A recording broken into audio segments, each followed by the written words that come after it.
Se un cliente arriva alle 9:30 ma può mangiare o no?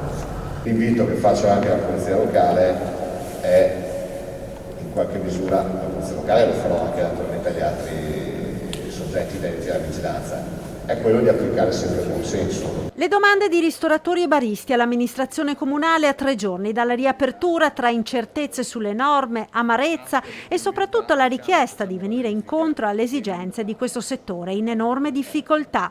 C'è sempre massima disponibilità dal sindaco, dal vice sindaco, dalla giunta, ma i problemi gravi rimangono, perché dopo 15 mesi di non lavoro, perché c'è anche chi non ha mai aperto o ha fatto 2 mesi estivi così arrancando, però adesso non si può ancora lavorare, punto. Nessuno vuol fare assembramenti, vogliamo lavorare in sicurezza, dentro e fuori, perché solo fuori e non dentro è una presa per i fondelli, scusate. Orario del coprifuoco e servizio solo all'aperto, gli aspetti del decreto più indigesti agli operatori del mondo della ristorazione. Il problema più grosso che io denoto è proprio il fattore orario, che alle 10 non riesci a concludere qualcosa.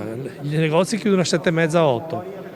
La gente deve correre a mangiare in fretta e furia. La prima cosa che viene a pensare è al cliente che sta magari già cenando e a metà cena inizia l'acquazzone e lì ci sarà assolutamente bisogno di trovare una posizione interna per fargli finire la cena, perché è impensabile mandare via un cliente che magari a quel punto non sarà neanche tenuto a pagare il conto e quindi dover buttare via merce, buttare via soldi in un periodo difficile come questo, dove con la ripartenza è fondamentale per noi incassare. Un dubbio ricorrente è stato chiarito dalla Regione: chi fa servizio mensa per i dipendenti di un'azienda potrà continuare a servire i pasti anche al chiuso. Intanto dal sindaco di Treviso un appello a fare squadra. Serve lo spirito di squadra, serve la collaborazione tra istituzioni, titolari di ristoranti e gestori di locali, serve perché l'obiettivo è quello di puntare alla zona bianca e non di tornare alla zona arancione o rossa.